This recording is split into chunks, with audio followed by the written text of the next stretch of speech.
Hello friends, welcome on my channel Sania learning tutorial and this is Sania. आज की video में मैं आपको दिखाने वाली हूँ एकदम अलग वीडियो। यहाँ पर एमएड के स्टूडेंट्स हैं लखनऊ यूनिवर्सिटी के, और यहाँ पर इनका फाइनल एग्ज़ाम आज कंप्लीट हो गया है। तो आप इन लोगों के मैं व्यूज़ आपको दिखाऊंगी कि कैसा स्ट्रैटेजी था इनका पेपर प्लान करने का, लिखने का, पढ़ने का, और जो फर्स्ट सेमेस्टर में इनकी जो परसेंटेज इतनी अच्छी आई हुई थी उसके पीछे क्या उनकी स्ट्रैटेजी थी, तो जिसके बेसिस पे आपको भी नॉलेज और इन्फॉर्मेशन मिलेगी ताकि आगे के एग्ज़ाम में आप सभी भी काफ़ी अच्छे से ऑप्ट कर पाएँ। तो हम लोग वन बाय वन आपको यहाँ पे सारे स्टूडेंट से उनके व्यूज़, ओपिनियन इंट्रोड्यूस करवाएंगे, तो लास्ट तक देखिएगा वीडियो को।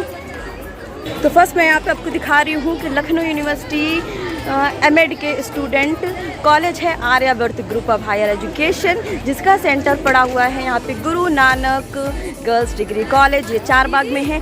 यहाँ पर मैं आपको दिखाऊंगी कि कैसे स्टूडेंट एग्ज़ाम देकर अब छूटे हैं और निकल रहे हैं एग्ज़ाम हॉल से।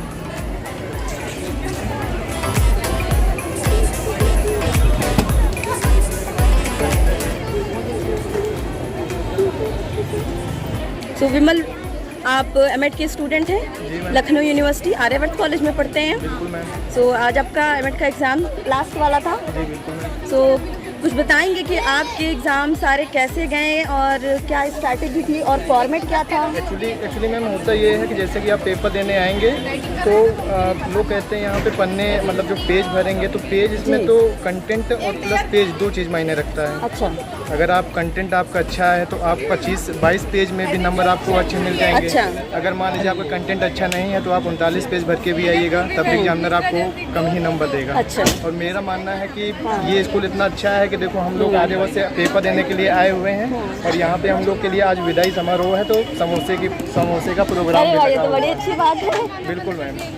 बाकी ये मेरे सुशील भैया है, पर्सनल इनका सुशील भैया का भी पर्सनल मैसेज देख लीजिएगा। चलिए, आप क्या बोलना चाहेंगे कि क्या स्ट्रैटेजी है, पन्ने ज़्यादा ज़रूरी होते हैं भरने की फैक्ट्स, कंटेंट ज़्यादा ज़रूरी होता है? अब इसमें दोनों चीज़ इम्पोर्टेंट है कि आप किस तरीके से कंटेंट को प्रेजेंट करते हो। हाँ। अब ये कि कंटेंट प्रेजेंट कर दिया आपने, स्केच पेन से अंडरलाइन कर दिया, ये इम्पोर्टेंट चीज़ अच्छा। है। तो उससे कि पेज भी ज़्यादा कवर हो जाते हैं। हाँ। और कुछ डायग्राम्स बना दो, कोई बीच में सेंट्रल डायग्राम अच्छा, बना दो डायग्राम और भी ज़रूरी है एरोज बीच में मेंशन लिखना। कर दो, तो उससे ये हो जाता है कि क्लियर कॉन्सेप्ट हो जाता है। हाँ। और दोनों चीज़ में आता है कि क्लैरिटी रहेगा कि कंटेंट क्वालिटी इंप्रूव हो गई, और पेजेस, क्योंकि दोनों का इंपॉर्टेंस है एग्जाम में, क्योंकि लॉन्ग आंसर टाइप क्वेश्चन पूछे जा रहे हैं। एवरी क्वेश्चन जो है 14 मार्क्स का है। अच्छा। तो लंबा तो लिखना ही है, और विथ कंटेंट क्वालिटी, जिससे कि जब एग्जामिनर चेक करे तुरंत एक नज़र में दिख जाए। तो उससे ये रहेगा कि मैक्सिमम मार्क्स मिलने की पॉसिबिलिटी बढ़ जाती है। अच्छा, तो आपका मानना है कि कंटेंट के साथ साथ लिखना भी ज़रूरी है, और बेहतर यही होगा कि अगर आप अच्छे से लिखें, हाँ, अपने बिल्कुल। कंसेप्ट को क्लियर करें, क्योंकि हाँ, एग्जामिनर आपके व्यू और पर्सपेक्टिव को ही चेक करेगा। यस, क्योंकि अभी के टाइम में एमएड में हो, मास्टर इन एजुकेशन, एक काफ़ी बड़ी पोस्ट, मतलब एक एजुकेशन में माना जाता है, जो कि काफ़ी बड़े, मतलब कि काफ़ी टाइम बाद जाते हैं बच्चे और बहुत कम ही करते हैं। तो इसमें यह कि एजुकेशन का पूरा निचोड़ लिखना होता है, प्रेजेंट करना होता है। 3 घंटे के टाइम में आपको 3 घंटे रिप्रेजेंट का करना पेपर होगा होता है। कि किस तरीके से आप अपने आप को, अपनी पर्सनालिटी पूरा दिखाते हो, ताकि वो एग्जामिनर पढ़ेगा, वो साइकोलॉजी सब अंडरस्टैंड, वो सब उसको काफ़ी एक्सपीरियंस है। ओके, सो थैंक यू सुशील भाई अपना व्यू देने के लिए। Okay, thank you ma'am. तो आपका नाम है मोहित। तो आज आपका लास्ट पेपर था, तो ये बताइए कि एमएड के पेपर में क्या फॉर्मेट क्या होता है, कितने क्वेश्चन आते हैं और कितने ऑप्ट करने होते हैं?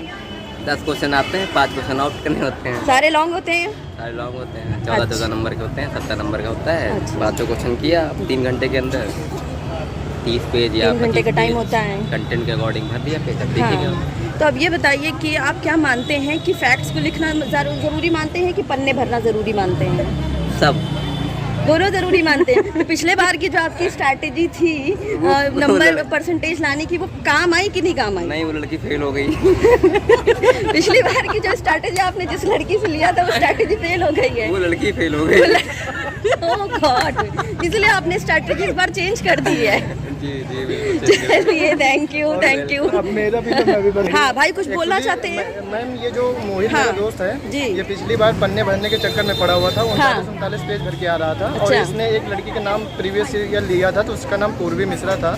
और उसने ये भी बोला था अच्छा। कि 39 पेज से ये भी हाँ। अब मेरे 22 से 23 पेज भरे अच्छा। हुए थे। और मेरा 73 पॉइंट कुछ मतलब रिजल्ट गया था 73। हाँ, और वो लड़की बहुत फेल हो अच्छा। गई। तो इनसे अच्छा। हमने यही चीज़ बोला था कि आप कंटेंट मायने रखता है, पेज मायने नहीं रखता पेज है। मायने नहीं रखता लेकिन है। इन्होंने क्या किया कि नहीं, मतलब पेज भरेंगे। अब ये हाल इनके हो रखे हैं, लेकिन परसेंटेज ठीक बना है, कोई वो दिक्कत लड़की वाली बैक बात पर नहीं नहीं आई, ये सामने खड़ी है। जरा चेहरा दिखा दीजिए। चलिए thank you. Thank you ma'am.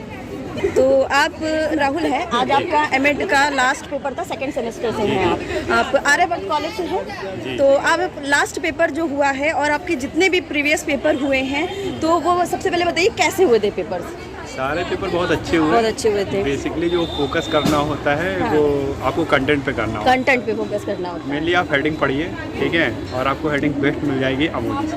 Amoli publication, Amoli ये publication। लखनऊ यूनिवर्सिटी की सीरीज आती है किसी में भी आ जाए, किसी भी सब्जेक्ट में, किसी भी कोर्स में। किसी भी कोर्स में हाँ। बाइलिंगुअल दोनों में आती है। आप सिर्फ हेडिंग पढ़ लीजिए अच्छे से, और बाकी आप कोशिश करिए कि मैक्सिमम कंटेंट लिखें और मैक्सिमम पेजेस में अपना आउटपुट दें, उससे आपका पेपर बढ़िया होगा। आपका भी ये मानना है कि कंटेंट के साथ साथ एक बेहतर तरीके से उसको प्रेजेंट करना भी ज़रूरी होता है अच्छी मार्किंग के लिए? हाँ, प्रेजेंट तो ऑब्वियस सी बात है कि प्रेजेंट करें, पर प्रेजेंट से ज़्यादा यहाँ पे आप पेजेस पे फोकस करें। पेजेस पे? Approx आप अच्छा।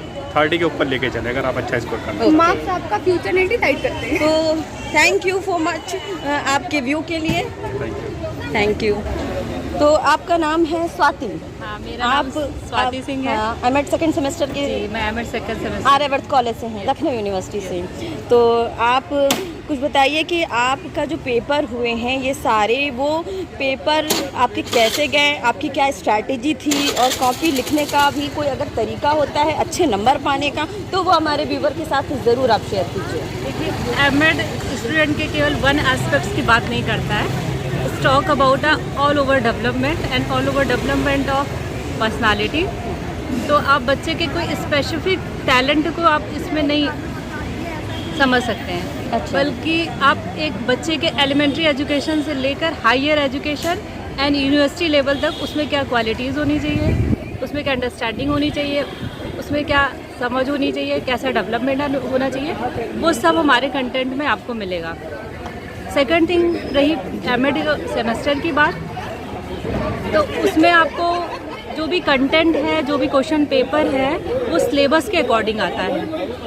और सिलेबस और पेपर का जो पैटर्न है वो बहुत ही इजी है। हमारे 10 क्वेश्चन आते हैं, उसमें से हमें 5 करने होते हैं। पाँचों लॉन्ग हैं? पाँचों लॉन्ग क्वेश्चन होते हैं। अच्छा, ये रोड लर्निंग पे बेस्ड है कि ये अंडरस्टैंडिंग पर बेस्ड है? No, this is not a based on rote learning. अगर कोई भी रट के जाएगा, आप जिस तरह से आप ग्रेजुएशन लेवल पे जैसे आप पेपर देते थे वो नहीं, आपको अपनी थिंकिंग लेवल को इसमें हाई करना पड़ेगा। आपको समझना पड़ेगा एक टीचर के व्यू से, एक स्टूडेंट के व्यू से, और अलग अलग पर्सपेक्टिव से अलग अलग पॉलिसीज़ को समझना पड़ेगा। उसमें आपकी थिंकिंग क्या है, आपकी इम्प्लीमेंटेशन क्या है, उसके बेसिस पे आपको आंसर देने पड़ेंगे। और कोई भी क्वेश्चन आप इसमें एज इट इज़ बुक से या कहीं से भी रट के आप नहीं लिख सकते हैं। इसमें आपको अपनी थिंकिंग, अपनी अंडरस्टैंडिंग का यूज़ करना पड़ेगा। और मैटर जो है वो स्पेशली आप बुक से पढ़िए, ऑथराइज बुक से पढ़िए, कंटेंट जो है वो ऑथराइज बुक से पढ़िए। सबसे बड़ी बात है इस पर माइंड को मैनिपुलेट करने की। बहुत सारे ऐसे वीडियोस हैं, बहुत सारे यूट्यूबर्स हैं जो आपको कंटेंट तो देंगे बट स्पेसिफिक नहीं होंगे, लेकिन आपको इसमें स्पेसिफिक कंटेंट को पढ़ना है ताकि आप अपने कॉपी में लिख सकें। तो कॉपी में लिखने का तरीका भी हमारे व्यूवर्स को बता दीजिए कि कॉपी में आपको कैसे प्रेजेंट करना है, थ्योरेटिकल है, पॉइंट टू पॉइंट है, या फिर ग्राफिकल, या फिर फ्लो चार्ट बना के, क्या बेहतर रहेगा कि कॉपी अच्छी लगे और एग्जामिनर को भी देखिए, पढ़ने में, समझने में अच्छी लगे? रिप्रेजेंटेशन की बात जहाँ तक रही, तो कोई भी एग्जामिनर आपकी इतने लेंथी कॉपी को पढ़ने नहीं बैठेगा, ना उसके पास इतना टाइम होता है। तो हर क्वेश्चन के लिए आप एक ग्राफ तैयार करिए, एक लॉजिकल डायग्राम तैयार फ्लो करिए, चार्ट मींस फ्लो चार्ट तैयार करिए। बिल्कुल, जो आपके पॉइंट टू पॉइंट, वो एक पेज में आपके पॉइंट टू पॉइंट चीज़ों को नोट कर दे, फर्दर आप उसको एक्सप्लेन कर सकते हैं। तो इट्स अ वेरी यूजफुल। तो ये था लिखने का तरीका और पढ़ने का तरीका। तो ये थी स्ट्रैटेजी। आपके हिसाब से? कंटेंट बहुत नहीं, बहुत ज़्यादा आप नहीं लिख सकते हैं, तो स्पेसिफिक कंटेंट लिखिए, लेकिन आप जो कंटेंट लिखिए वो टू द पॉइंट हो, और क्वेश्चंस में क्या कह रहा है वो लिखना ज़रूरी होता है। कभी कभी हमें एक फीचर्स, कई फीचर्स होते हैं, लेकिन स्पेसिफिक फीचर को ब्रॉड मैनर में लिखना होता है, तो उस तरह आप लिखिए। तो चलिए, thank you Swati, Thank you so आपने much. इतना अच्छा अपना वेरी opinion हैप्पी दिया। कि आज हमारा एग्जाम खत्म हो Complete गया, हुआ और है, सेकंड hopefully. सेमेस्टर होपफुली ये बहुत and best of luck for your good result. Thank you thank you. तो फ्रेंड्स, देखा जैसे कि आपने देखा कि इनके क्या व्यूज़ थे, क्या ओपिनियन थे, कॉपी लिखने का क्या तरीका इनका था, जिससे इनके पहले सेमेस्टर में भी बहुत अच्छी परसेंटेज आई थी और इस सेमेस्टर में भी बहुत अच्छी परसेंटेज आने वाली हैं। और इनकी जो मेहनत थी, इनकी जो स्ट्रैटेजी थी लर्निंग की और राइटिंग की, ये आपके लिए बहुत ही ज़्यादा यूज़फुल होने वाला है। तो और आगे भी बाकी लोगों को शेयर कीजिएगा, ताकि वो किसी भी कोर्स से हो, और उनको बीएड से हो या एमएड से हो, उनके लिए वो बहुत ज़्यादा ज़रूरी है कि आप इनकी ओपिनियन भी सुने। और अगर आपका कोई इम्प्लीमेंटेशन है, बोलना है आपको, तो भी आप हमें अपना व्यू कमेंट में बता सकते हैं, ताकि हम नेक्स्ट वीडियो में थोड़ा सा और इम्प्लीमेंटेशन कर पाएँ। ठीक है, तो मिलते हैं फिर और भी अच्छे नेक्स्ट वीडियो में। तो तब तक के लिए thank you for watching and like, share and subscribe.